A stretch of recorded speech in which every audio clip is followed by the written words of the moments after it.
Свет посоветуем көрермендерге. Солай. Өзіңіз туралы айтып кетсеңіз, мен жаңа түк естімедім, шынымды айтайын. Штағы бедай амайсып айтыра тұрмын. Қазір мен инстаға салып жіберейін да, ссылканы. Болды ма әлде шақыра беріңіз, қалай істейміз? Мен жаңа президентке айттым, ол беседаларға жіберіп, біздің инстаграмымызға салып жатыр. Егер салам десеңіз, өзіңіздікіне де салып беріңіз. Жүргізіп салайын. Анау Қазақ стейджін биосына қойды ау деймін. Окей, болды ғанады. Мен көшіп келгенімді өзгертіп тұрған жоқ. Если что, адамдар менің таныстарыма жібере саласыздар, ссылканы. Менің таныстарым. Окей, бәріңізге сәлем. Мұнда негізі көбісі мені таниды. Аты жөнім Бижанова Мөлдір, Назарбаев университетіндегі әлемдік тіл, әдебиет, ұлт факультетінің 3-ші курс студентімін. Сол, басқа не айтайын. Мөлдір сезім деген телеграм каналым бар. Онда жазған өлеңдерімді, ойларымды, естіп қалған күшті сөздерді жазып тұрам. Сол, әртүрлі жерде өзімді іздеп көріп жатырмын. Сол. Жаңағы сіз Қазақ ин деген жобада барсыз, иә? Қателеспесем. Иә, ин қазақта бар. Иә, бармын. Кешірім өтінемін. Сол жақта не істейтініңізді, сосын осы қазақ тілі үшін біздің қауымдастықта не істеп жүргеніңізді айтып бере аласыз ба? Окей, так. Неден бастайын? Ин қазақ бұл шетелдегі жақсы контент, видеодағы, ютубтағы контенттерді алып, қазақшаға аударып, дыбыстап, сапалы түрде субтитрлер жазып, оны кәдімгі қарапайым қазақтың балдарына, біздерге, оқушыларға, студенттерге қолжетімді ету. Бұның бастаған себебі, яғни ютубта, мысалы қазір ход видеоларды ашып қарайтын болсаң, көптеген қарап жатырған видеолардың барлығы контент жағынан өте керекті деп айта алмаймын. Ал ин қазақта жасап жатырған жобамыз барлығы сол, яғни барынша керекті контенттің барлығын қазақшаға аударып, барлығына оқушыларға, қарапайым студенттерге қолжетімді ету. Онда мен редактор болып жасаймын. Яғни грамматикалық, лексикалық, мағына жағынан тексеріс мен арқылы өтеді. Бір жағынан мен майнер жасап жатырмын университетте biological science, сондықтан биология, медицина жағынан көмектесуге тырысамын сол проектте, себебі көптеген терминдер қазақшаға аударылса да, оны қазақша баламасын көбі біле бермейді. Сол жағынан көмегім көп тиіп жатыр деп айта аламын. Тағы не істеймін? Әлемнің жарығы. Біздің университеттің студенттері, қазір зал ожиданиеде адамдар тұр екен.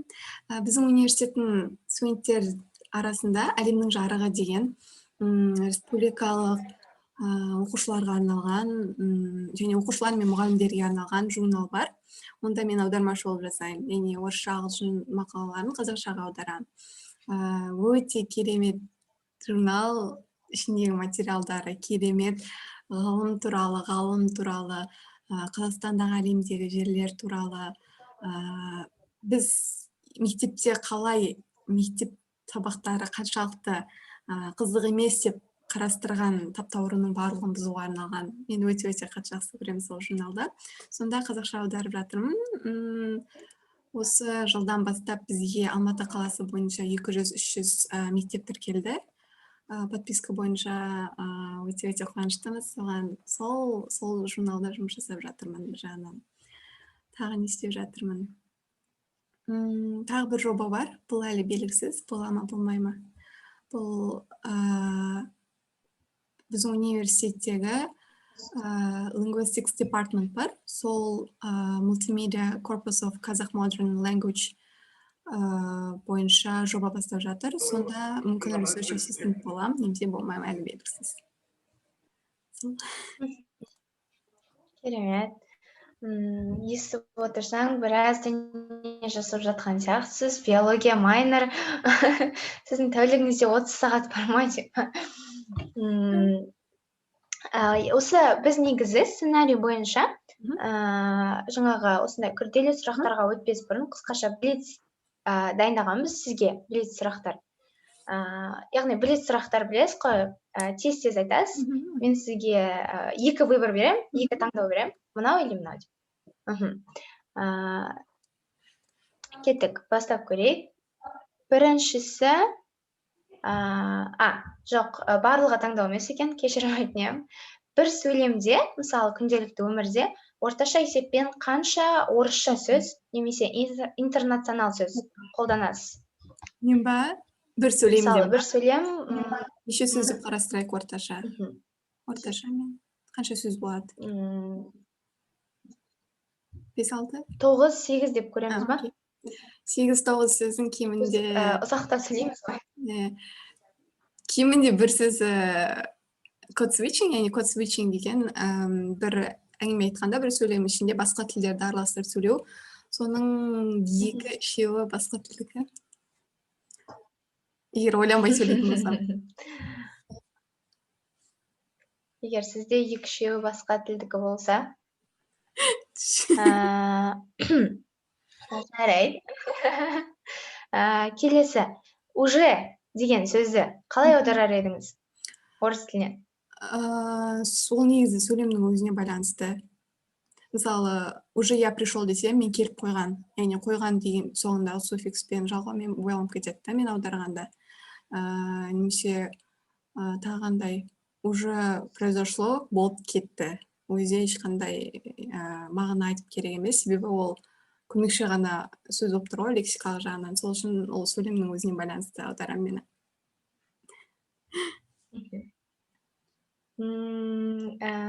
Бір күн таза орысша сөйлеу, немесе бір апта таза қазақша сөйлеу? Бір апта таза қазақша сөйлеу. Керемет.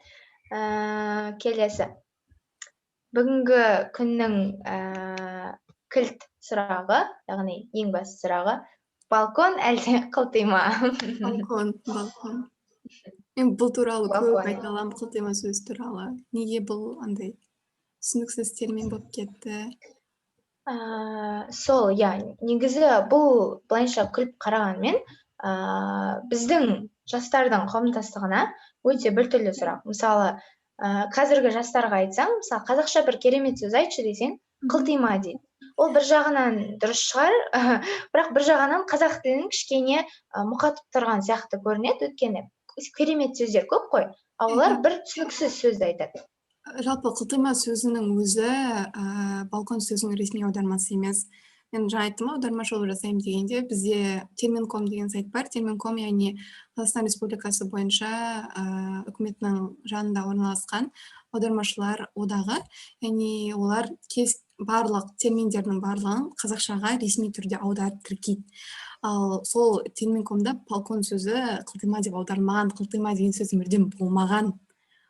Она бұрындағы адамдар... Сол туралы бір адам пост жазу керек сияқты. Жалпы сол ешқандай ресми түрде болмаған, адамдардың өзі тауып алған.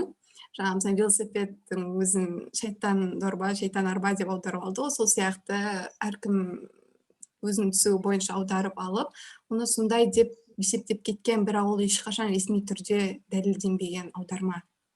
Соны ескеру керек, соны көп білмейтін мысалы. Осы мен де ойлаймын сол да, мысалы, біздің жастар сондай бір дөрекі, мысалы, құлаққа қатты таныс емес сөздерді тауып алады, сонымен қазақ тілін ассоциация жасайды. Ол қазақ тіліне деген адамдардың қызығушылығын кішкене артқа тежейтін сияқты меніңше, және дұрыс емес сияқты. Енді келесі сұрақ, шала қазақша сөйлейтін адаммен әңгіме айту, немесе таза орысша сөйлейтін адаммен әңгіме айту? Шала қазақ.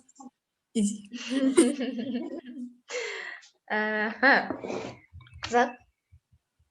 Жарайды, осымен біздің блиц опрос, яғни қызықты сұрақтар лига аяқталды. Келесі негізгі бөлімге, яғни сізбен талқылағымыз келген сұрақтар легіне көшсек. Қазақ тіліне деген махаббат жалпы қайдан туындайды? Мысалы, сізде қайдан туындады? Неге басқаларда ол жоқ деген секілді? То есть, басқаларда емес, біздің қоғамда.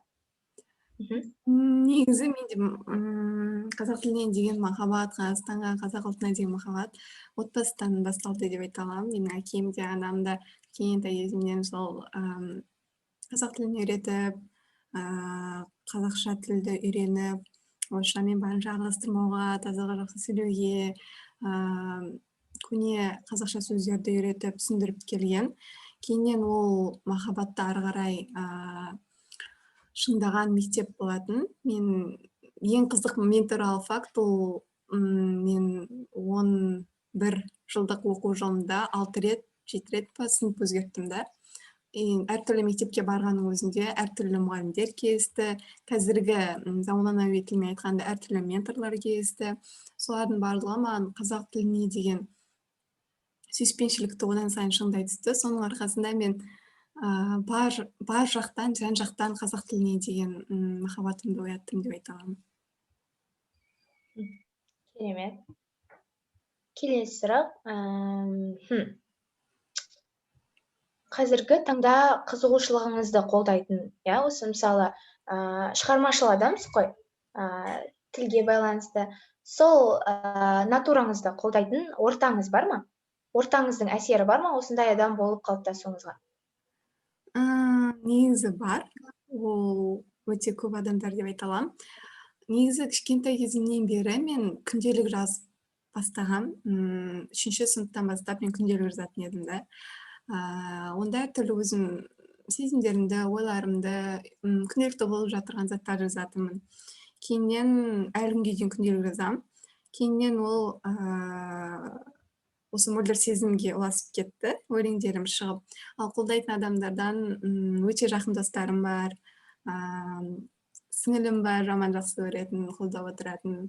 Онда отырған адамдардың барлығы біледі. Дома деп айта берейін да, Айсем деп айта берейін. Сол өте жақын достарым бар, әрқашан маған қолдап жасап, Моля, делай дейтін. Соларға рахмет айтқым келеді ең бастысы.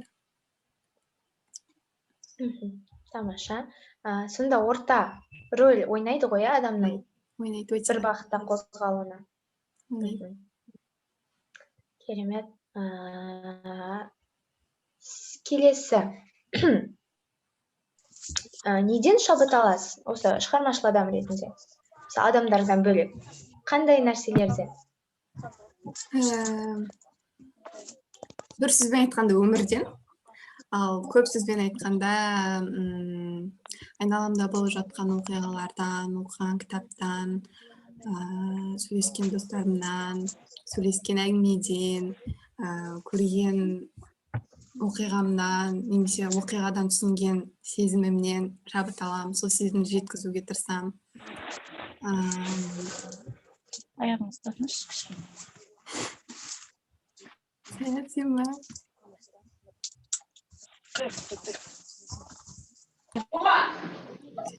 Та кімдікі, мен қазір сөндіріп тастайын да.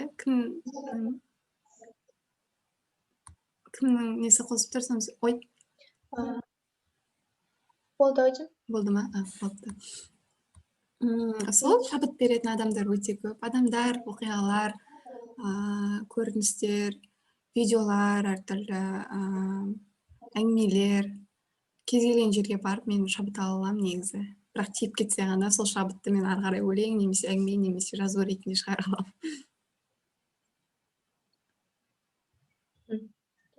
Кітап жазу, немесе бір нәрсені шығару баспа ретінде ойыңызда бар ма, жоспарыңызда болашақта? Әлде ондай нәрсе болған ба қазірге дейін? Негізі мынандай мақсат деген жоқ, бірақ бір күні орындағым келеді деген армандар болады ғой. Болса екен, істесем екен деген сол болашақта Құдай қалап жатса мөлдір сезім деген кітап басып шығарғым келеді. Ішінде менің өлеңдерімнің, оқиғаларымның жинақтары бар.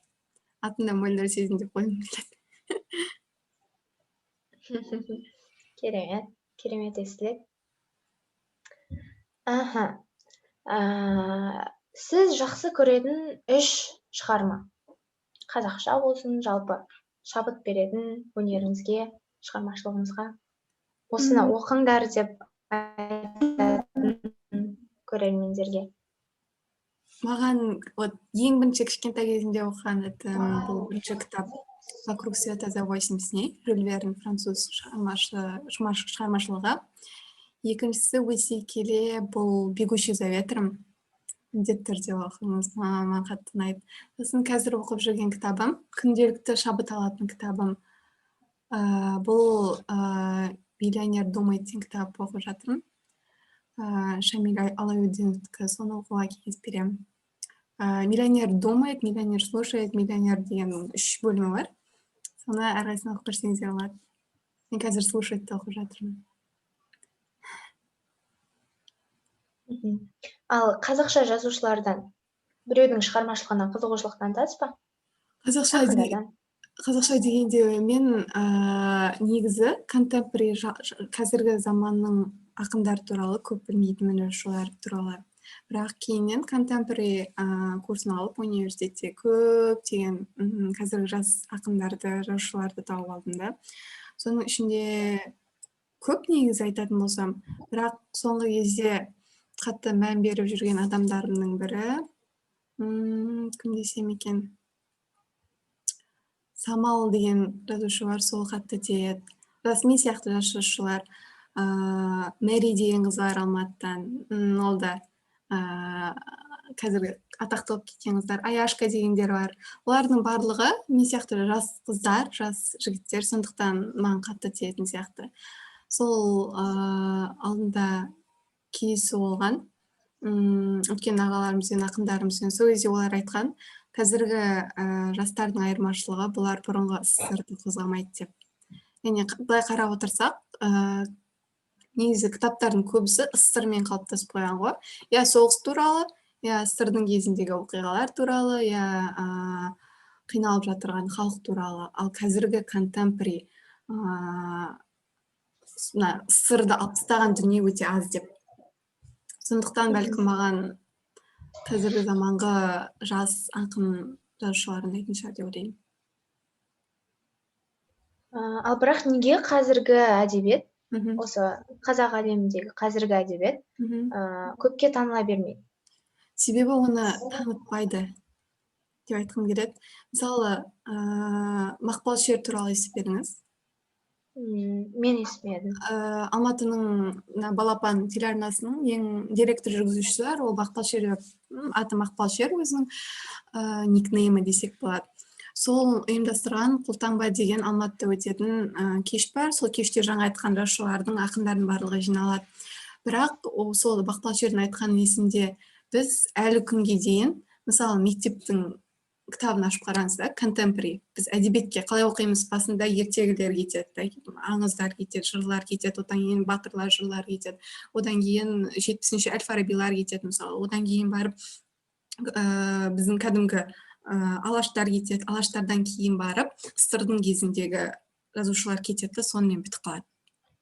Қалқаман Сарин көп қозғалмайды, мысалы, бұл кәдімгі жас қазіргі жазушылардың бірі деп айтсақ болады. Сонымен бітіп қалады да, біз соңына дейін қазіргі біз сияқты, мен демей ақ қояйын, мен оған өзімді лайықты деп ойламаймын.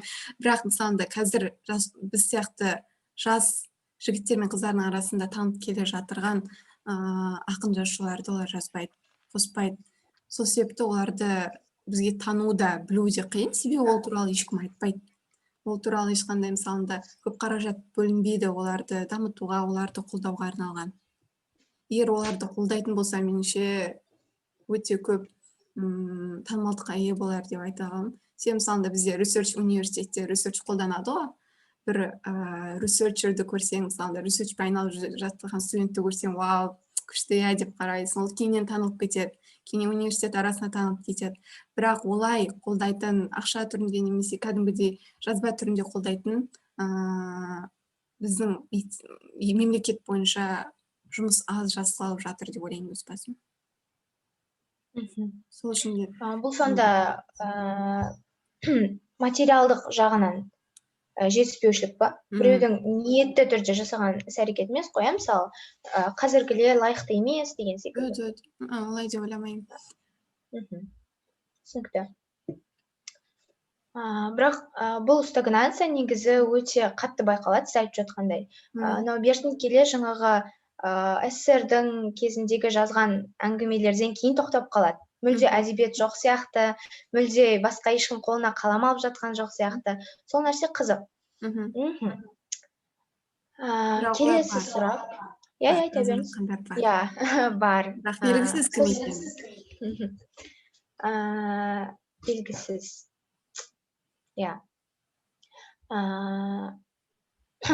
Келесі сұрақ, ол жаңағы өзіміздің қоғамға жақындай түсеміз. Неге неге біздің университетімізде тұрмыстық тіл, жаңағы күнделікті өмір тілі, ол орыс тілі? Қалай қалыптасып кеткен? Неге қазақ тілі кішкене аздау қолданысқа ие? Меніңше ең басты бұл таптаурын десем болады, қазақша сөйлеуден қорқу. Біздің университеттің өзінде көп студенттер қазақша сөйлейді.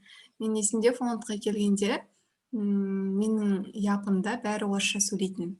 Мен сол кезде ойлайтын, бұлар қазақша сөйлей алмайды ма деп. Ал мен әрқашан сөйтсем, мен қазақша сөйлеймін оларға барып. Бәріне қазақша сөйлегенде олар маған қазақша жауап беретін. Мен олардың қазақша жауап беріп, андай таза қазақша сөйлейді. Біз Маңғыстауда тез сөйлейміз, бір жағынан орысша, ағылшынша сөздерді қосып жібереміз да. Ал Алматы, мысалы, орталық Қазақстандар қазақша таза сөйлейді біріншіден. Екіншіден асықпай, әдемілеп сөйлейді. Мен сол кезде таңғалғам, неге олар қазақша сөйлемейді деп, неге орысша сөйлеген жақсы көреді деп. Солай мен кейіннен түсіндім, олардан бұл себеп сұрағанда олар айтатын, қазақша сөйлегім келмейді, себебі адамдардың барлығында орысша сөйлесіп жатыр. Мен сондықтан өзімді бөтен қой сияқты сезінгім келмейтін деп айтатын. Сондықтан мен барған жеріме, кез келген жерге қазақша сөйлеп бастадым. Сондықтан мен айналамда есімде, мен басында фондта келгенде айналамда тек орысша сөйлейтін адамдар болған. Кейіннен біраздан кейін мен бәріне қазақша сөйлегеннен кейін сол достарымның бәрі қазақша сөйлеп кетті менімен. Кейіннен қазақша сөйлеп, қазақша приколдар тағатын болдық та бір-бірімізге. Сол ең басты қорқыныш деп ойлаймын біздің студенттердің арасында. Батырөмде де сол бәрі орысша сөйлейді. Қазір орысша сөйлемей қазақша жазатын болсам постты, бәрі маған деп қарап қалады деп қорқады. Ал маған бәрібір, мен жаза беремін қазақша. Не себепті ондай? Мысалы, әрбір адам қазақша сөйлегім келмейді, себебі жанында отырған адам сөйлемейді деп барлығы ойлайтын болса, барлығы орысша сөйлейтін болады. Неге ондай? Мысалы, сіз былай ғой, үйде отырғанда, сіз үйдегілермен қазақша сөйлесесіз, себебі сіз білесіз олардың қазақша білетінін. Ал егер, мысалы, сіз танымайтын адамды кездестіретін болсаңыз, біздің Қазақстанда орыс тілі екінші тіл болғанымен, ол көбінесе ең бірінші тіл болып үйретілетін тілдердің бірі. Қазақ тілімен бірдей деңгейде, тіпті жоғары деңгейде болмаса, ондай да болып қалуы мүмкін. Сол сияқты егер де кез келген адамды кездесетін болсаңыз, соның орысша білетініне сенімді бола аласыз. Қазақша біледі, орысша біледі деген сұрақ қоятын болсаңыз өзіңізге, орысша біледі деген жауап дұрыс сұрақ болады деп ойлайсыз. Сол себепті орысша сөйлеп бастайсыз. Себебі ол адам қазақша білмей қалатын болса, ұялмайтындай қылып. Ал орысша сұрасаңыз, ұтылмайсыз да. Сол себепті оны орысша жауап беретінін біліп, сіз өзіңіз ұтылмай, ұялмай кете бересіз. Сондықтан көбі қорқады қазақша сөйлеуге. Сол негізі біздің ұлттық бір нәрсеміз сияқты. Өйткені біздің жанымызға келіп орыс адам қазақ екенімізді білсе де, көрініп тұрса да орысша сөйлей алмайтынымыз, мысалы, орысша сөйлей береді ғой. Идеологиядан ғой, бір жағынан сырдан қалып қойған орысша тілді. Бір жағынан андайда таптаурын бар, ол да осы себептердің бірі. Қазақша сөйлесең, ауылдан шыққан адам сияқты көрінесің. Сол үшін адамдар көбінесе қазақша сөйлемей, орысша сөйлегісі келеді, өздерінің ауылдан емес, қаладан шыққан сондай деген адам екенін көрсеткісі келеді. Маған әлде бәрібір, адамның қай жақтан шыққаны, әлде маған қазақ тілінде сөйлеу ыңғайлы болғандықтан мен бәрінен қазақша тілде сөйлей беремін.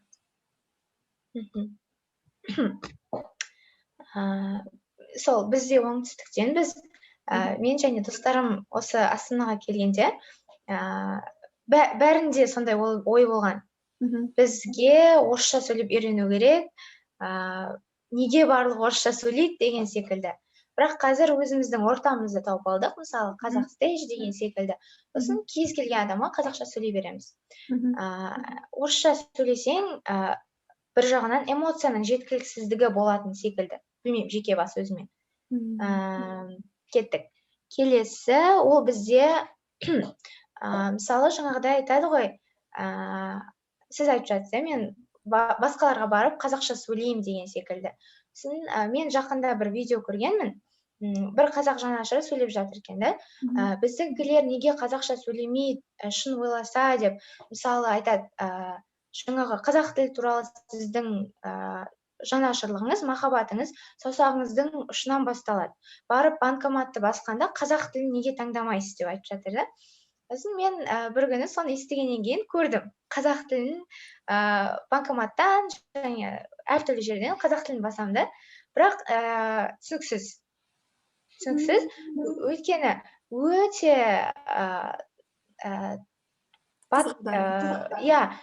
қызық және құлаққа үйреншіксіз сөздермен айтады, да? Мысалы, орыс тілде орысша жақсы білмесең де, ойланбай баса салатын жерде ұзақ ойланып тұру керек. Мысалы, сол нәрсе ойлайсыз ба, жаңағыдай қазақ тілін қолдануға кішкене тежейді деп. Өйткені біздің қазақтар қазақ тіліне аудару десе, сондай қылып жібереді, ше.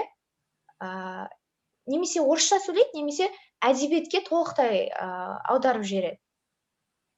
Хотя ол, мысалы, күнделікті өмірдегі нәрсе шамалы жеңілдеу болу керек. Мен не деп айта аламын бұл жөнінде? Мен айтатын жауабым бұл идеология, да? Ой, екі адам күтіп тұр екен қазір. Ой. Идеология. Яғни лингвистикада идеология деген түсінік бар. Яғни, мысалы, француз тілі махаббат тілі. Ағылшын тілі бұл ойыңды жақсы жеткізетін тіл. Немесе тағы қандай тілдер бар. Ең қиын тіл бұл Қытай тілі деген сияқты, да? Бұның барлығы идеология. Бұл адамға байланысты өзіне. Егер ол басқа адамдардың сөзіне сеніп, шынымен француз тілі, махаббат тілі деп ойлайтын болса, онда ол идеология кіріп кетеді деген сияқты. Бұл бір. Екіншіден, біздегі қазіргі мәселе бұл қазақ тілінің ғылымда қолданбауы. Яғни ғылымда оны қазақша тілде дұрыс қолданбағандықтан, материал жазбағандықтан, оны оқу, оны түсіну бізге қызық естіледі, себебі біз бұған үйренбедік. Ал орыс тілде ол оңай, себебі оны қолданатын адам көп, айтатын адам көп, сол үшін біз үйреніп кеттік. Ал қазақ тілінде оны қолданатын адамдар аз, сондықтан біз үшін қызық естіледі, айтпай қояйыншы дейді.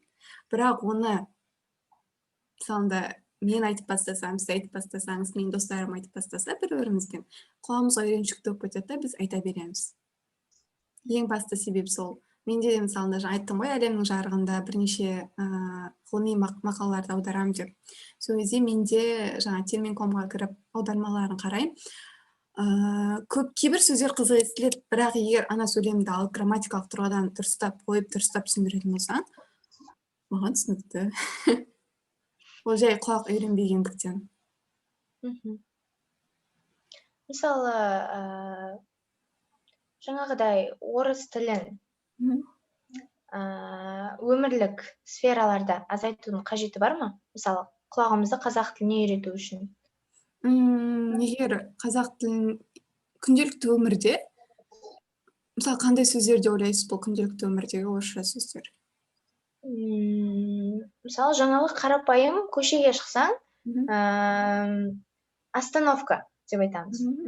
Аялдама деп айтпаймыз. Сол секілді, жаңағыдай болады ғой, аппараттарда, немесе белгілі бір жаңағы ауруханаға барғанда, мысалы, көреміз әртүрлі белгілерді.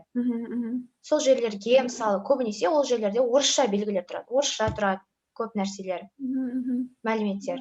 Мен қазақша сондай. Мен автобусқа мінгенде де кішкентайларға арналған билет бересіз бе дейтінмін, детскийді, кішкентай кезінде детский билет деген бар соған. Кішкентайларға арналған билет бересіз бе? Банкоматқа барғанда да мен қазақшаны таңдаймын. Тағы не бар? Мен барлық жерге барғанда да қазақшаны істеп жүремін. Сондықтан бәлкім мен үйреніп кеттім да осы сөздерге, себебі мен оны күнделікті түрде көремін. Күнделікті түрде маған үйреншікті жағдай мүмкін, сондықтан да шығар. Бұл жаңа банкоматқа барып қазақша тілді тыңдау маған ыңғайлы, себебі мен оған үйреніп кеттім деген сияқты. Ал жаңа сіздің сұрағыңызға оралатын болсақ, егер ол сөздер күнделікті өмірде қолданылмай құлаққа қызық естілетін болса, онда ол сөздерді күнделікті түрде қолдану қажет деп ойлаймын. Себебі оны құлаққа жағымды етіп үйрету керек та. Мәселе сөзде емес, мәселе біздің қабылдауымызда айтасыз ғой, сонда. Идеологияда сіз оны қабылдайсыз. Жаңағы орысша тілдің қазақша тілден жоғары тұруы да сол да, себебі сыртынан қалып қойған идеология. Кім орысша білмейді, сол ауылдан шыққан адам, яғни сауатсыз деген сияқты да. Идеология бұның барлығы. Бірақ мен ойымша қазір мынандай тенденция байқалатын сияқты, бізге дейін кішкене, немесе біз кішкене болған кезде ма, солай ойланатын да, бұл адам ауылдан шыққан деп. Біздің ортамызда бостандық қой, мысалы, әркім қалай киінеді, солай киінеді, көпке назар аудармау, әркім өзі болу деген секілді тенденция артып келе жатыр да. Мен себепті ойлаймын, мүмкін осы нәрсе бізге көмектесетін шығар бір жағынан қазақша сөйлеуді бұл итермелейді. сән қылуға. Қалай ойлайсыз? Келісем, бір жағынан бұл ескеру керек, бұл біздің Назарбаев университетінің арасында, студенттердің арасында болып жатқан оқиға болуы мүмкін, яғни басқа университеттер әлі олай қабылдамауы мүмкін, себебі біз ағылшын тілін білгендіктен біз оны түсінеміз да, идеология бар, тіл ештеңеге жауап бермей, орысша білмеген адам бұл сауатсыз деген емес деген сияқты, немесе қазақша білмеген адам Қазақстан жақсы көрмейді деген сияқты емес та бұл. Біз оның барлығын түсінеміз.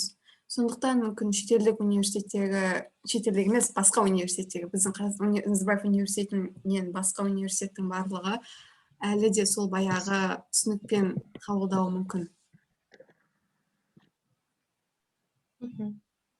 Сол үшін Қанша айтқанда көп нәрсе санадан, иә?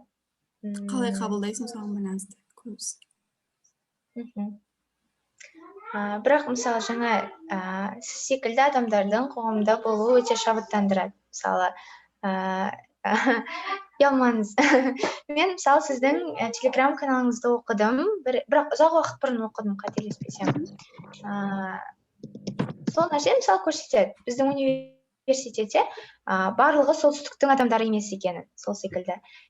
Егер барлығымыз сондай бір тренд қалыптастыратын болсақ, ортада барлығы керемет болатын сияқты. Аудиторияда сұрақтар бар ма екен? Осы мөлдерге немесе осы тақырыпқа қатысты бәріміз талқылай алатын. Сіздер де сөйлесеңіздер болады негізі, ойларыңызды қосып.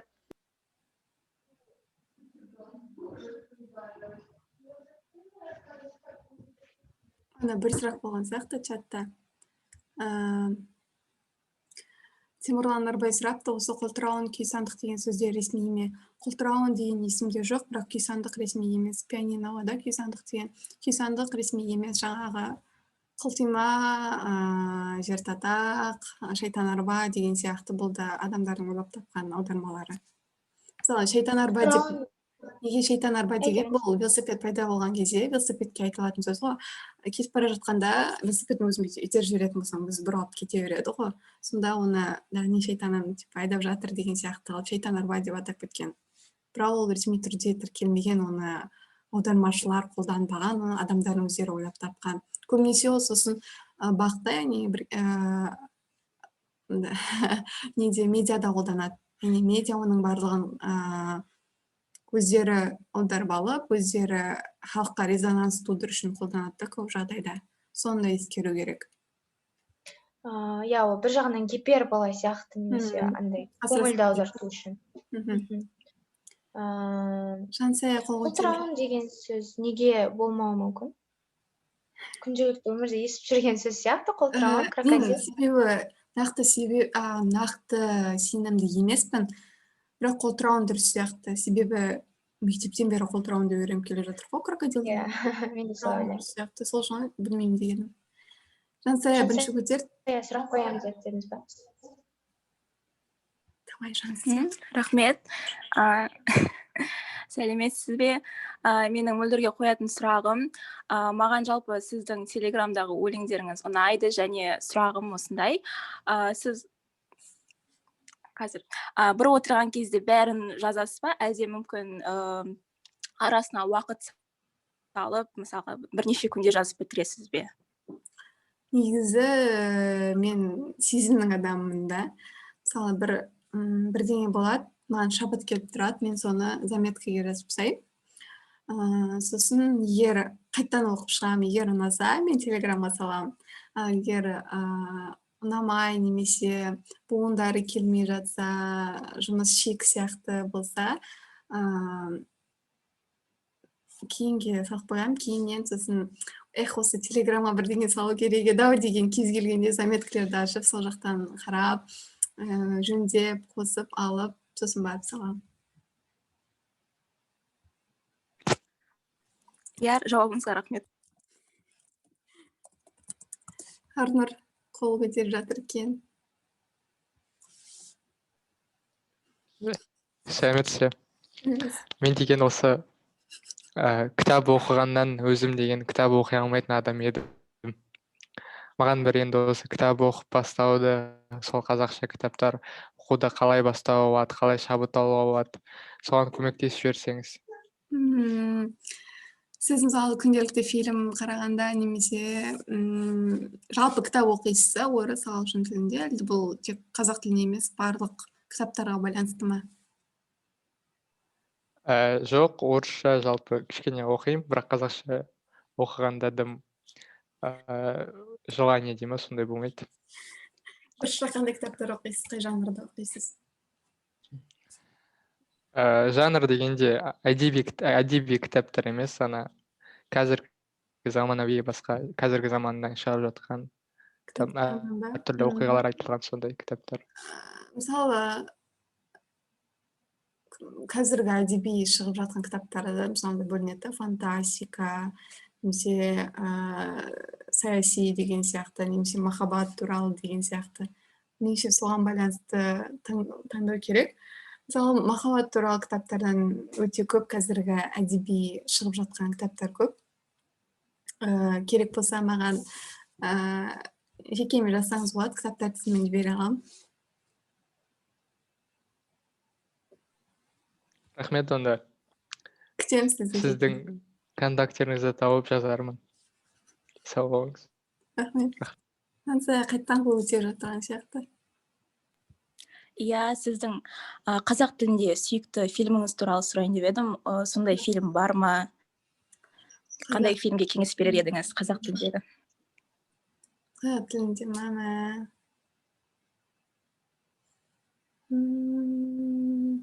Қазіргі заманға әлде сырдың кезіндегі фильмді? Негізі бәрібір. Иә, бірақ тарихты ұнатамын менде, сондықтан бәрібір қазіргі болса да, бұрынғы кездегі болса да. Ашаршылық туралы фильмдерді қарағанда шығар деп ойлаймын. Себебі қатты тиеді, ол жақта көп оқиғалар, шынайы көрсетілген, әңгімелер, әндер. Сол үшін ашаршылық туралы мен фильмдерді көп қараған сияқтымын. Сол үшін сол тақырыптар ұнайды маған көбінесе. Онда да 2-3 фильмдер бар, заметкіде жібере аламын, керек болса. Иә, жіберсеңіз күшті болар еді, рахмет.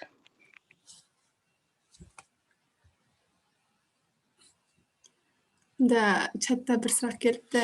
Өзге тілден барлық сөзді қазақ тіліне аударып қолдану қажет пе дейді. Жоқ деп ойлаймын, кейбір сөздерді аударып керек емес, себебі ол толық мағынасын жібермеу мүмкін. Мысалы, сол тілге әлде сол мәдениетке ғана тән аналогы жоқ сөздер бар емес пе? Иә, бар. Қазақ тілінде айналайын деген сөз сияқты келсем, оны біз басқа тілге қалай аудара алмаймыз ғой, сонда аналогы жоқ сөзді қазақ тілінде араластырып қолдану шала сөйлеуге жата ма?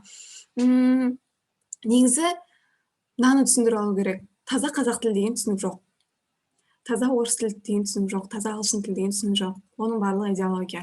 Яғни таза қазақ тілі деп жүрген сөздердің өзі қарапайым кітапты алып көрейік та. Кітап бұл араб тілінен келген сөз сол ертеде 10-шы ғасырда да. Ал бұның барлығы қазақ тіліне енді 10 ғасыр бойы қазақ тілінің сөздердің арасына кіріп кетті де, ол қазақ тілі болып шығады, қазақ сөзі болып шыға келді. Бірақ егер оның тарихын зерттейтін болсақ, лингвистикалық ол араб тілінен келген. Сонда кітап сөзін біз таза қазақи сөз деп айта аламыз ба, айта алмаймыз ба деген сұрақ пайда болады. Сондықтан таза қазақша деген түсінік жоқ, оның барлығы қайтадан идеология. Ал жаңа айтқандай, өзге тілден кез келген сөздің барлығын аудара беріп керек емес. Тамақтың атаулары, мысалы, ел, жер, судың атауларын біз аудармаймыз ғой, сол сияқты аударуды кейбір заттар керек етпейді.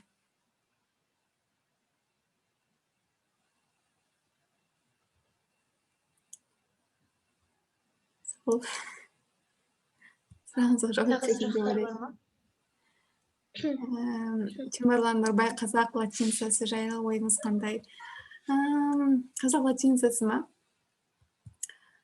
Негізі нейтрал, былай ойлап қарасақ, бір жағынан мен түсінемін, не үшін оны жасап жатқанын, яғни әлемдік деңгейге жақын болу үшін. Бір жағынан оны қолдаймын деп те айта аламын. Бір жағынан бұны қолдағым келмейтін де жағы бар. Қаражаттың барлығын кітаптарды аударып, бұның барлығын қайтадан қопарып істеудің қажеті не деген сұрақ пайда болады. Бұрынғы жағдаймен қалай берсек те болады ғой деп. Сол үшін мен бұған дейін көзқарасым нейтрал. Жақтамаймын да, жаттамаймын да.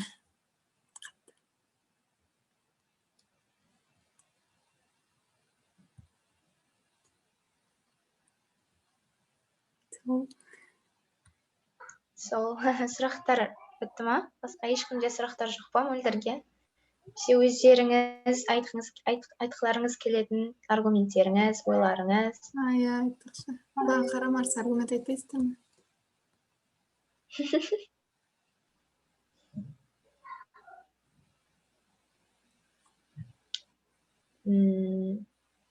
Сізде сұрақ жоқ па?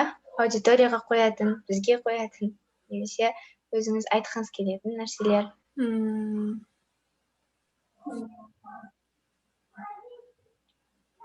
Білмеймін, ондай қатты жоқ ау деймін.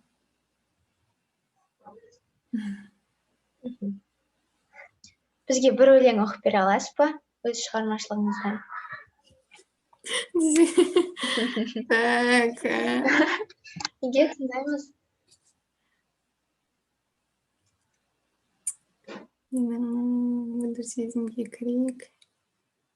Мөлдір сезімнен іздейік. Так.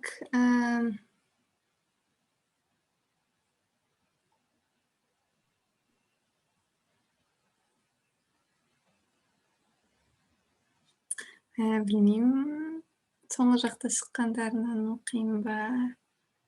Әлде бұрындағылардан оқиын ба?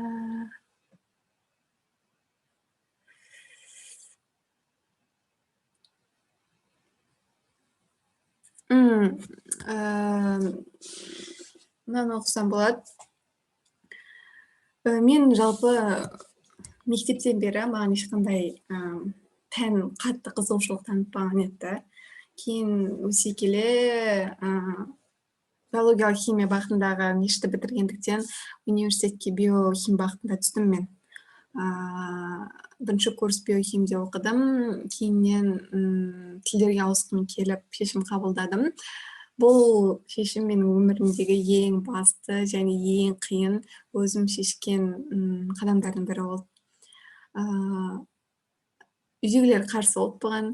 Үйдегілерді 1 жыл жарымдай көндіруге тура келді. Өте қиын берілді да, жалпы бұл шешім маған. Соған байланысты бір өлең жазған болатынмын. Бұл сол кезде қиналған мөлдірге хат ретінде жазылған болатын. Өлеңнің аты хат. Қызық екен. Уақыт берген. Білем, жаным, хабардармын сен өткерген машақаттан. Есімде сенің айтқан әрбір ойың, мұңың, жан айқайың жылан жаңа шаққандай. Кейде ораламын уәделерге, бұрыс сенімменен, құр сөздерге, сен жете алмаған мақсатпенен, арман жерленген көрлерге. Және жылаймын еңкілдеп, еске ала сол кездегі жалын атқан көздерді, уақыты келмей тез жоғалған үміттер мен жігерді, не себепті өшті екен орындалмай жоспары, не түрткі болды соншамадай, ұшты күйлі солғаны. Білем, жаным, күдіктендің өзіңнен сен шынымен, өзгелердің қызықсың сен болғандай бір аргумент. Ұқтыра алмадың, мәмлеймін деп те айта алмадың, ұмытпадым ештеңе. Ұмытылмайды кейінде.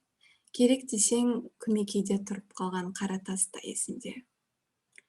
Бірақ қазір бақыттымын, сол емес пе керегі.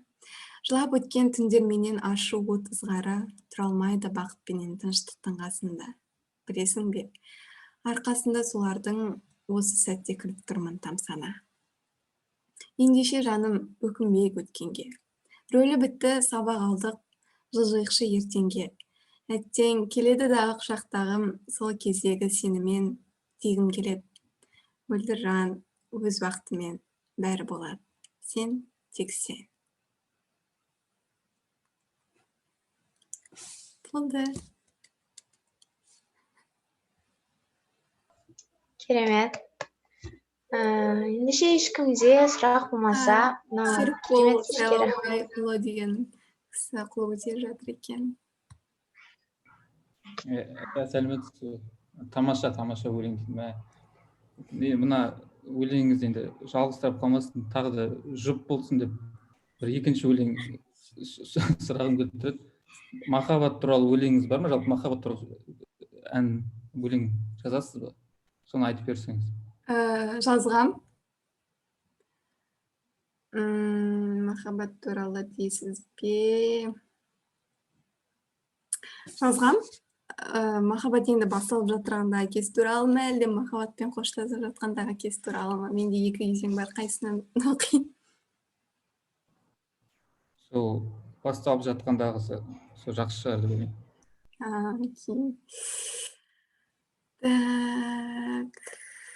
Жоқ, менде екеуі де дейді ме, басталып жатқанда дегенде менде қарап көрейін.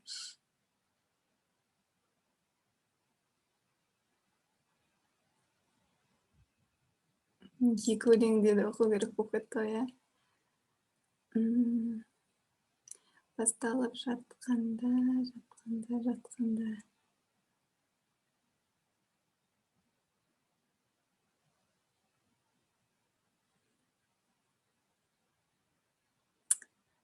Мынаны оқып көрейін, иә.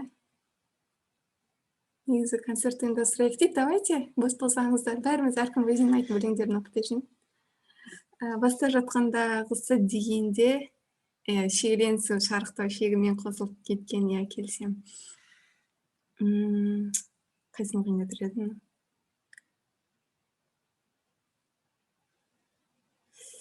Жоғалтып алдым.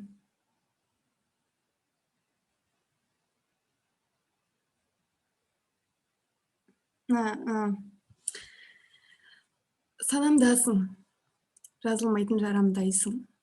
Көрген сайын еске түсер, көрмесем, байқамайтын тыртықтайсың. Есіндесің, күндерім мен түндерімді есірткенсің, жесіртіп ұйықтамауды үйреткенсің. Жылатқансың, амалсыз күндерімде, өз-өзімнен безгенімде майтқансың. Естен шықпай, құйғын ойды тоқтаталмай, әбден шаршауды да сыйлағансың. Жоқ, сен тек маған ауырдан ғана емес, ғажаптан да дәм таттырғансың. Жай күлкіңе мәз болуды, мыңнан дәл өзіңді көруді, өнерде іздеуді жадыма кодтағансың. Ал ең соңында күйінуді, бақытты бол, аман бол да, көп өлмес махаббат екенін ұқтырғансың. Сен өзің білмей, мені көп сезімге батырғансың.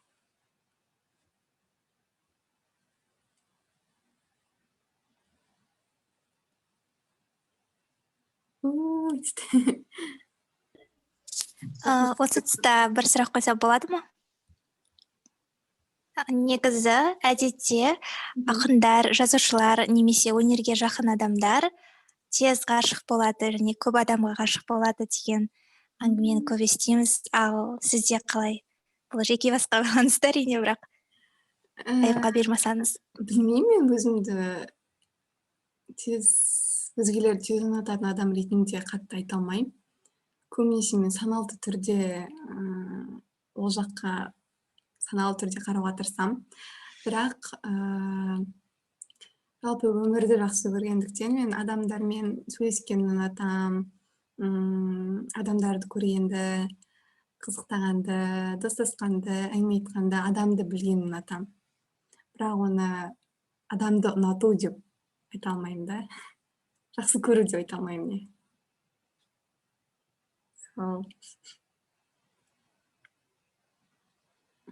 Тағы бірдеңе оқып жіберейінші, мен мынаны оқығым келіп кетті.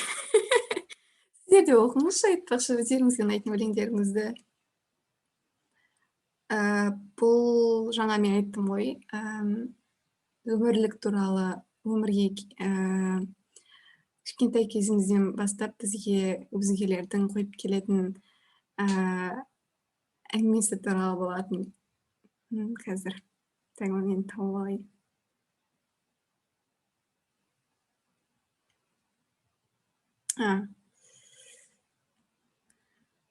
Бұл reflection сияқты да, кішкене өзіңнің өткеніңе қарап ойланып отырған кезде келген, және маған қазір бәріңіз вау дейтін шығарсыздар. BTS деген топ бар, содан мен өте көп шабыттандырады сол топтар мемберлер адамдар. Сонда RM-нің Voice деген әні бар, содан шабытталып жазғаным. Дауыс. Жылдар бұрын жаттаған формулалар көмектеспеді шешуге өмірлік қиындықтарды. Мұғалім қате айтты. Керек емес екен теория, Пифагор Яфалисті жаттағаны. Тұжырымдама немесе салдары ал қайда қалды? Өзімше ой түйінім, қабілеттер қажет, шешуге қолданылғаны. Кезінде ешкім менен сұрамады. Жүрегің не қалайды, балақай? Таныстырмады әлемдегі мамандықтардың түрімен қай. Жай тықыштады өзіндік орындалмаған армандарын. Олар қалады, жалғасқаны армандары олардың. Менің емес, олар жете алмаған мақсаттардың. Болдым бөпе, шынымен түсінбедім. Болды арман, бақытты болу, жүрек тыныштығын бағу. Деді олар, жоқ ондай мамандық, қарағым ойлан тағы, бәлкім егерсің бәрі. Сол мақсатпен апармады мені қайда, жалғандық. Болыпты сол құр кездегі іс-шаралық, бөтен универ, дәрігер, аурухана араладық. Мақсат сол бақытты таңдату, алдын ала шыдату. Ал мен салпандап үлкен артынан құр жүрдім. Ақырында бақытымды түсіндім. Соны таңдаймын деп бел будым. Ендігі әрі қызығы олар қарсы болды. Тыңдамады. Мен сияқты оңай шалқымады. Ескектей теңіз үсті тез бұрмады. Сонда мен ойладым. Маған теорияны үйреткен ұстаз қателессе, үлкендер де осы ағаттықты жібере алады. Ендеше мен де бола аламын солардың қатарынан. Бірақ айырмашылығым, тік ұстай басымды мен ісіме жауап бере аламын. Содан бері мені бұл сұрақ мазаламады. Анда-санда атып тұрады, бар болғаны.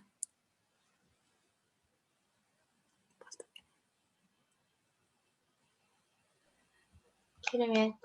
Нет. Көтеріп отыр. Сен сұрап өтпей жатыр өтем. Иә. Жалпы жаңа RM туралы оқыдыңыз ғой өлеңіңізді, және менің есіме түсіп кетті, сіз өзіңіздің телеграмыңызда ойыңыз туралы жазған боласыз. Рэп ол модерн айтыс деп. Сол енді мен сұрағым бар, сіздің қазіргі таңдағы қазақ рэперлер туралы ойыңыз қандай? Қазақ рэперлерден мен шынымды айтайын, өте көп тыңдамаймын. Тыңдайтын болсам, көп жанындағыларды тыңдайтын шығармын. Бірақ өте қатты құрметтейтін адамым, әртісім десем болады, Зақ өте қатты құрметтеймін. Яғни рухани деңгейде маған Зақтың әңгімесі қатты ұнайды. Істеп жатырған істері, шешімдері, ойлары, іске қалай қарайтыны, қандай көзқараспен қарайтыны маған өте қатты ұнайды, және маған ұқсайтындай болып көрінеді. Мүмкін сондықтан да қатты ұнататын шығармын. Сол тағы кімдерді тыңдаймын. Сол. Рахмет жауабыңызға. Сізге рахмет сұрағыңызға. Басқаларыңыз мүмкін өздеріңізге ұнайтын өлеңдеріңізді оқып бересіздер.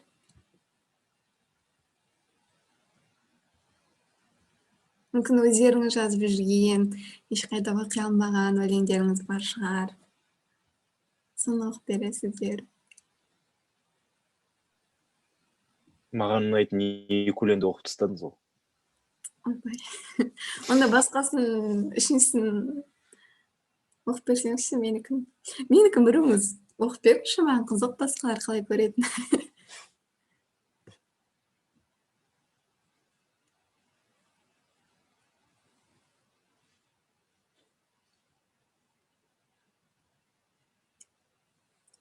Бірақ мен соңғы кезде Данди, давай дейді. Бірақ мен соңғы кезде телеграмға көп өлең салмай кеттім, жаңартуым керек. Етпесе подписчиктерім бәрі кетіп қалады десем. Ал сұрап көріңіз, Меруерт Бержанова. Бәріңізге сәлем, естіліп тұрмын ба? Иә, естіліп тұрсыз. Мөлдір сәлем. Көріп тұрғаныңызды Мөлдір менің апам. Мөлдір, өзің махаббат туралы екі өлеңді оқып шықтың. Енді сол өлеңдердің тарихын, бір историясын айтып бере аласың ба? Негізі Мөлдірдің сіңлісі болған соң, Мөлдір мені өз каналына кіргізбейді. Сондықтан мен Мөлдір сезімдегі каналдағы ешқандай өлеңді оқи алмай өттім. Енді қазір оқып тұрған кезім осындай. Сіңлі болған соң сені оқығанын көргім келмейді дейді, біртүрлі сезім болады деп, сондықтан мүмкіндік бар кезде қазір сұрап алсам деп. Негізі енді ақын болғандықтан белгілі бір себеп, белгілі бір шабыт болу қажет қой. Сондықтан егер қарсы болмасаң, әрине. Мен қарсы емеспін, бірақ ол өлеңнің тарихын сіз білесіз. Сол үшін айтарым жоқ ештеңе. Өзім айтып берерім да, жинап біткен соң. Бізге де қызық болып кетті тарихы деп. Тарихынан не айтайын, бір баланы ақ болып, бірақ оған айтуға батылым жетпеді, қорқақ екенмін, болды. Сосын өзім қуып, өлеңдер жазып кеттім. Сол ішімдегі сезімнің бәрін сыртқа шығару үшін. Сол, бірақ ол бала ше ұнамай қалды маған.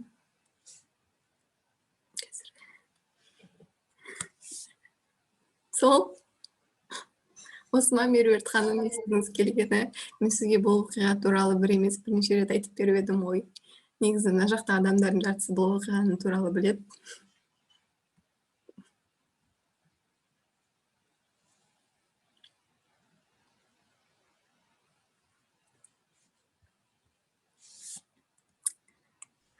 Фан базаңыз керемет екен өте. Қызықтырмасаңызшы дейді. Сонымен маған ешкім өлең оқып бергісі келмей ма? Мен сіздерге нешеуін оқып бердім.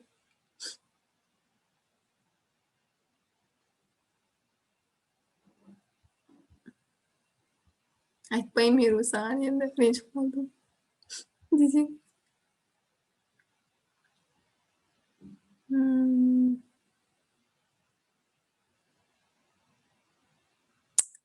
Басқа білмеймін.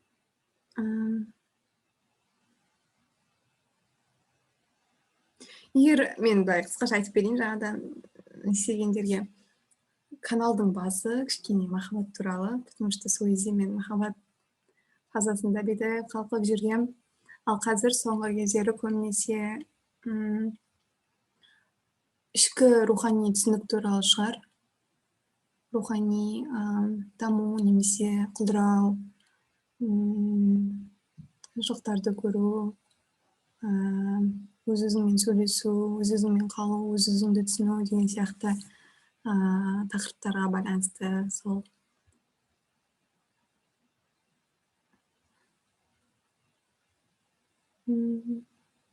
Болды ма, ешкім оқып бермесе, мен біреуді таңдаймын да, сол кісі оқып береді маған.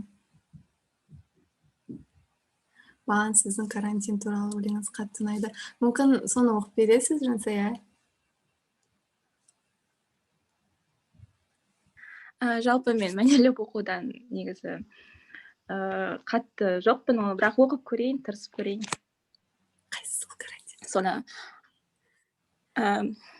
5 шілде күні жазыпсыз, соны телеграмыңызда, соны ашып отырмын дәл қазір. Енді оқиын. Оқып беріңіз, рахмет.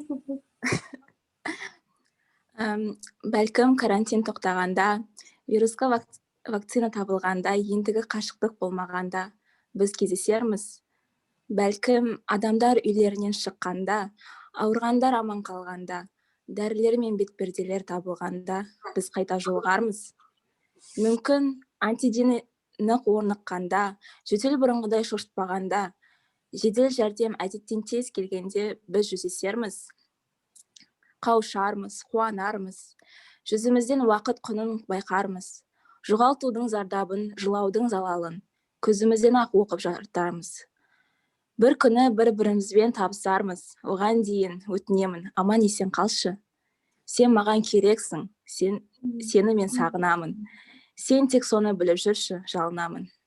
Және астында жазылған, оқыған барлық жанға арналады деп, маған осы өлеңіз сол кезде оқыған сәтте қатты ұнаған болатын. Осы күнге дейін әлі сол актуальный тема дейді ғой, сол актуальный тема болып жатыр қазірдің өзінде.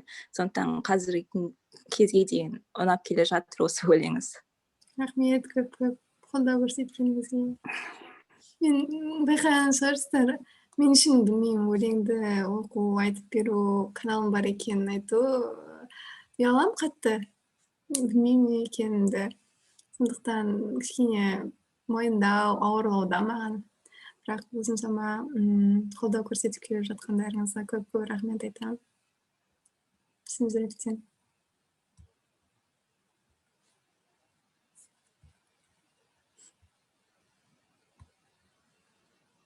Рахмет көп.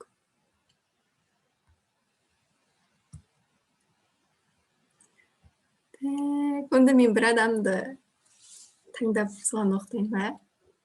Қалған адамдардан.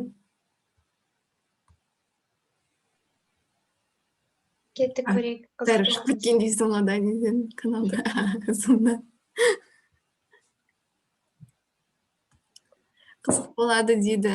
Мен бір адам таңдап қойдым. Мұнда серік болса ол деген маған сұрақ қойған сияқты, сол кісінің тыңдағым келіп тұр. Рұқсат болса әрине.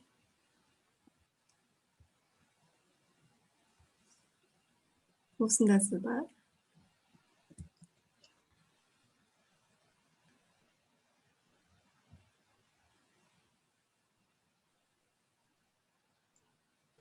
Жоқ, білмей отыр.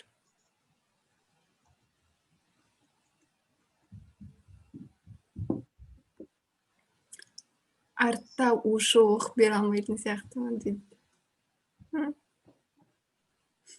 Атекене. Тағы бір рет көресіз бе таңдап? Балдардың біреуінен сұрайыншы. Мұнда балдар көп екен. Ана екеуін айт, үшіншісін, екеуін оқып бердіңіз деген Данияр ғой да, Светова.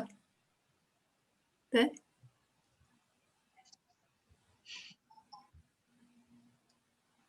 Оқып бересіз ба біреуін?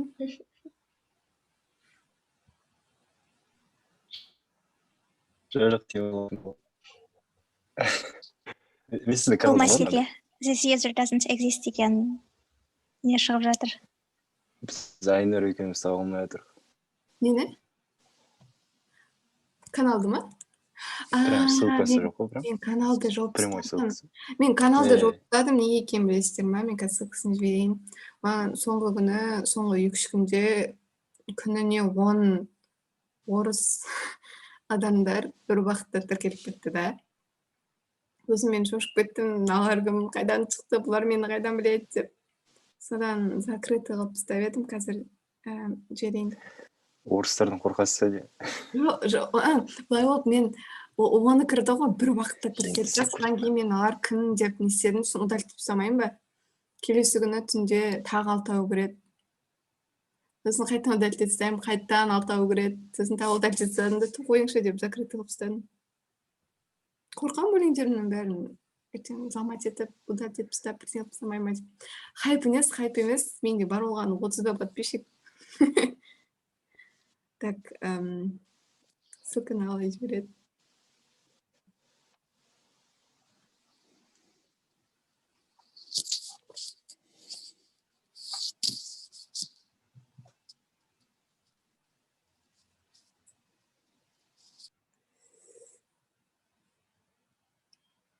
Так, публичный канал алып жібердім.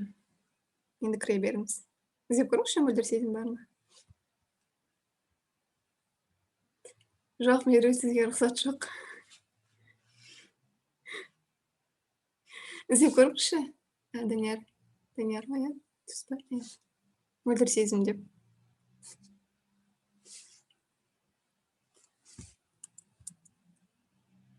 Или ссылканы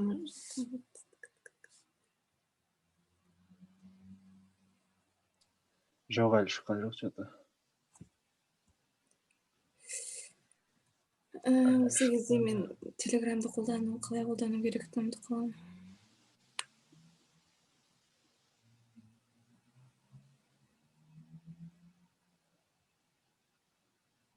Вот частный канал, ссылкасын сақтап алдым, қазір жіберемін. Так, телегаға жібере салайын.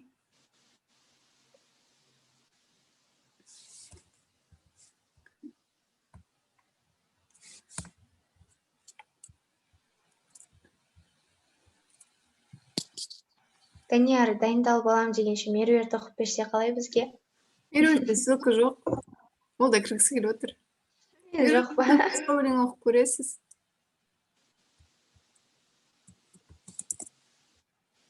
Осы ссылканы істеп көріңізші. Ладно, екі-бірге. Жасайын ба? 400 сообщение. Дома, не айтасыздар? Кіріп жатыр ма? Кір көріңізші.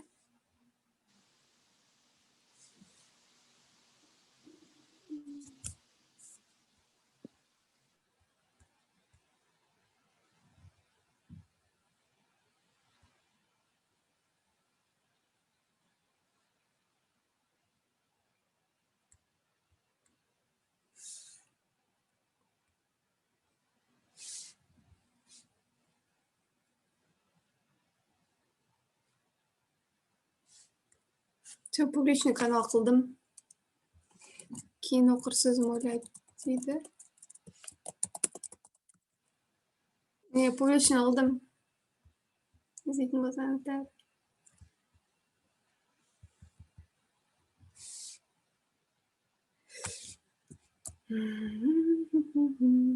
Шаршамадыңыздар ма? Мен сөйлегенімнен. Ой, әсемок.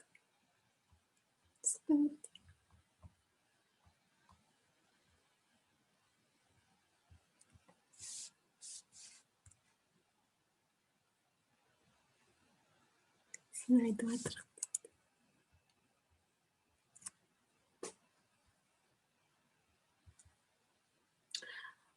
Мен балдардың оқыған несін көріп тұрмын. Балдардың барлығын айтып шығайын шығар, ренжімесеңіздер.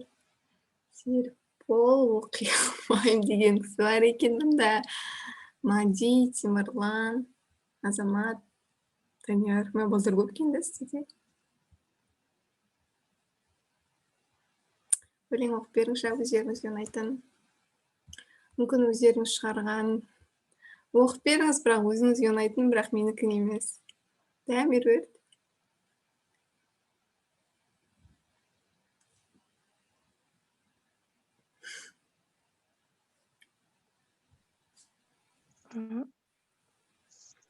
Оқуға рұқсат па сіздің өлеңіңізді? Сізбен билегім келген деген. Ау? Сіздің өлеңіңіз оқуға рұқсат па? Жоқ. Басқасының менен басқа. Балдар не тормозите дейді, дұрыс айтады.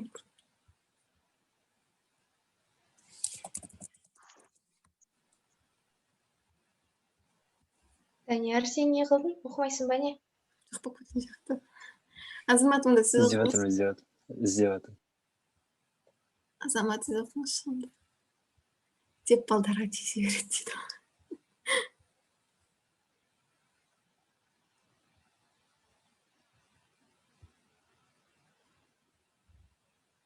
Қойш, Меру, кірмеш кіріп кеттің ба? Не? Ұялам дедім ғой. Ту, Меру, не кіріп кеттің?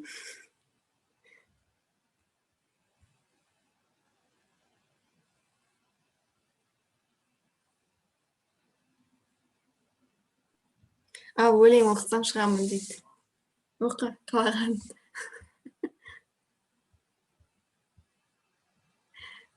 Sisters relationship be like болады мында. Негізі жаңа айтқандай, ол өлең сенің инстаграмда болды ғой. Сол кезде сол ғана өлеңді оқыдым. Қалған өлеңдеріңді оқи алған жоқпын. Есімде қалғаны да сол. Сол сен өзің жаңа махаббат туралы бастаған екенсің, сол сізбен билегім келген деген өлең. Барынша мәйелі оқып беруге тырысайын сіздің сезіміңізбен. Сізбен билегім келген. Сол әдемі кеште сізбен билегім келген. Сіз шақырған алақанға өзімдігін қойып, жымайғым келген. Сымбатты жүзіңізден жылы лебі сезім, қуанғым келген. Бетіңізге тіке қарауға дәтім бармай, көкшіл костюміңізден көзімді алмай, сәл ұялып, зарғымда келген. Байқаусызда аяғыңызды басып кетіп, кешірімде сұрағым келген. Сізден шыққан жұпарды иіскеп, бір сәтке маужырап қалғымда келген.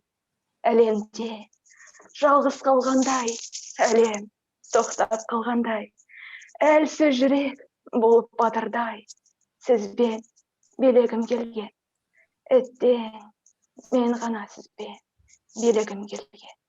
Сіздің жүрек бірақ мала түсінбеген. Болды. Рахмет.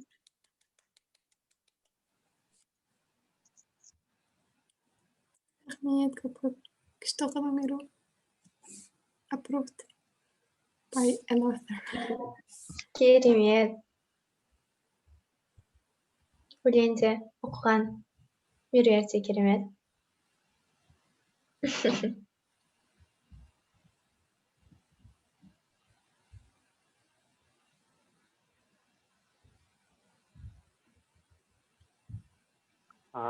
Бәрінсіне мен де бір өлең оқып қоямын, бірақ досымның өлеңі қатты деп ойлаймын.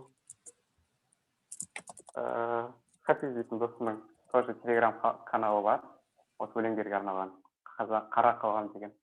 Соның вроде ең бірінші өлеңі қойдым, Сұрбұт деген. Негізі өлең оқып білмеймін, бірақ оқып көрейін. Сұрбұт. Көк аспанда барады сұрбұт жауап, бұлт артында сары күн қалды даулап. Бұлттың жасы күн көзімен тірескенде, кемпір қосақ шығады қарауылдап.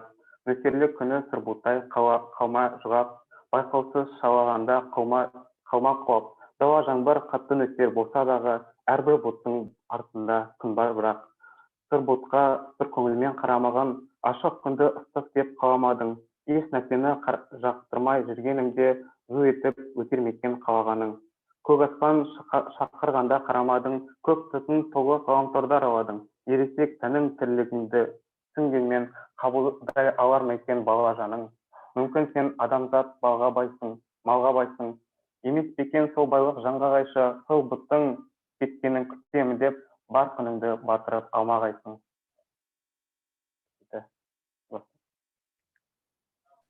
тоже енді бастап жатқан каналға.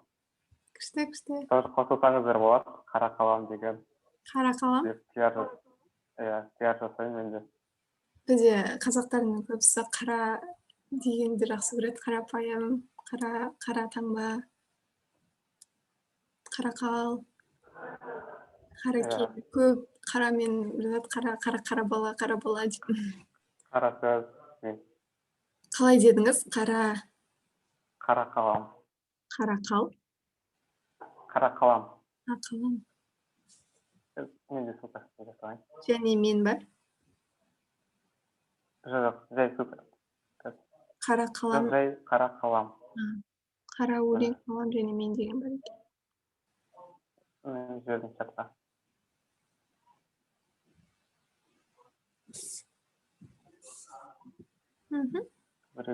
Бірақ соңғы кезде тоқтап қалды.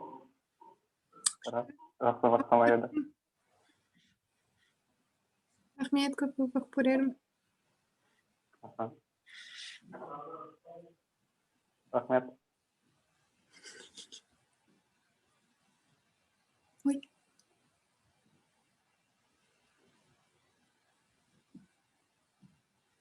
Сонымен Даниярды жоғалтып алдық па?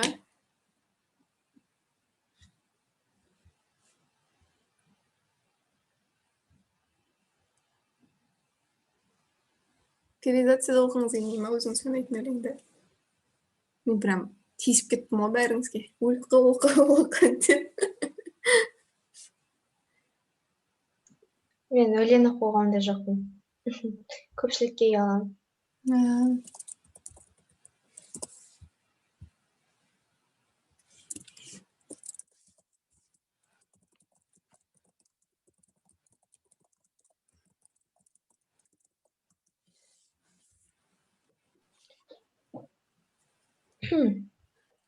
Данияр өлең оқымайтын болдың ба сен?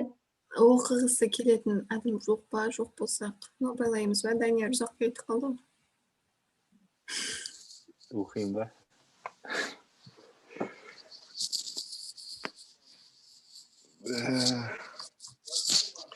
Абай Құнанбаев көк тұман алдындағы келер заман дейді. Негізі оқыдым бұны, бірақ осыны тағы да оқи салайын ба? Көк тұман алдымдағы келер заман, үмітті сәулетіп көз көп қадалған. Көп жылдар көп күнді айдап келе жатыр, сипат жоқ, суретте жоқ, көзім талған. Ол күндер өткен күнмен бәрібір бәс, келер, кетер, артына із қалдырмас. Соның бірі арнаулы таусыншақ күн, арғысын бірақ Алла біледі рас. Ақыл мен жан, мен өзім, тән менікі, менімен менікінің мағынасы екі. Мен өлмекке тағдыр жоқ әуел бастан, менікі өлсе өлсін оған бегі. Шырақтар, ынталар менікінде, тән ғұмарын іздейсің күні түнде. Әділеттілік, арлылық, махаббатпен, үй жолдасын қабірден әр өткенде. Малға сат, пайдаға сат қылығынды, ылайла ылай оймен тынығынды. Сонда өмірден алдамшы бола алмассың, ол білдірмей ұрламақ қызығынды. Адам қапыл дүниені, дер менікі деп жүргеннің бәрі оныкі. Тән қалып, малда қалып, жан кеткенде, сондайла болады не сенікі. Мазлұмға жанын ашып, ішін күйсін, харекет қыл, пайдасы көп кетейсің. Көптің қамын әуелден тәңір ойлаған. Мен сүйгенді сүйді деп, ең сүйсін. Көптің бәрі көп деме, көп те бөлек, көп ит женіп, көп итті күнде жемек. Ғаділетпен мархабат көп азығы, қайда көрсем болып бақ соған көмек. Әркімнің мақсат өз керегінде, біле алмадым пысығын зерегінде. Сая жүзер сайқылдар ғапылғалар, хақиқатта діндағы тереңінде. Дейді Абай. Рахмет. Әйтеуір микрофон қосылып тұрды ғой. Көп деген жерінде, ковид дегенді естіп отырмын ғой.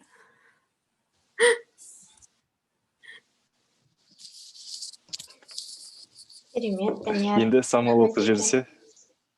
Самал оқып жүрсін дейді, самалдан күтейік онда өлеңді. Сөйтіп бірімізге ашып отыра берейік. Эстафетаны самалға беремін.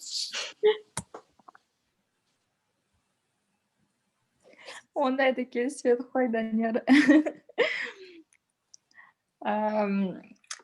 Мен осы кезде Мөлдірге рахмет айтқым келіп тұр бізге келгеніңізге, біздің интервьюімізге келіскеніңізге көп рахмет. Біздің бірінші қонағымыз болғаныңызға. Сол үшін алғысымды білдіремін.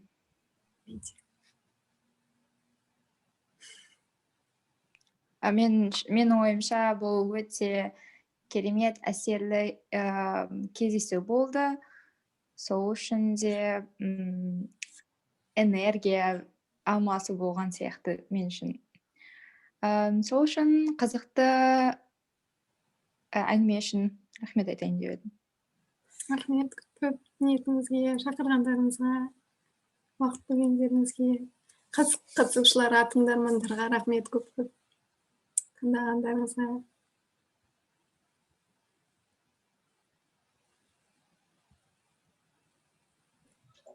Сізге рахмет.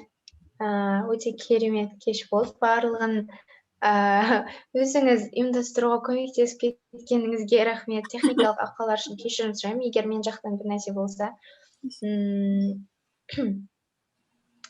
Сол келген көрермендерге, Қазақ стейдждің мүшелеріне, Мөлдірдің достарына және басқа да көрермендер болса, шығып кетеміз осылай. Рахмет Қазақ стейджге, менің достарыма, менің қолдаушыларыма. Перизаттың интернетті қолдау деп. Сіздерге рахмет. Керемет кездесу болды, сол үшін барлығына ұнайды деп ойлаймын. Келді Перизат. Естіліп жатқан жоқ Перизат.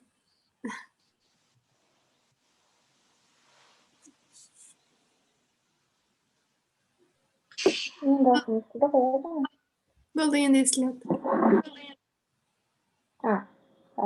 Ноутбугым шығады, кешірім сұраймын. Келгендеріңізге, барлықтарыңызға рахмет деп айтқым келген. Болашақта да осы қазақ тіліне байланысты, қазақ тілін естіртетін, қазақ тілін талқылайтын ивенттерде бас қосып тұрайық. Келсем. Мені пиар қылып жіберейін. Әлемнің жарығын сатып алыңыздар. Күшті журнал.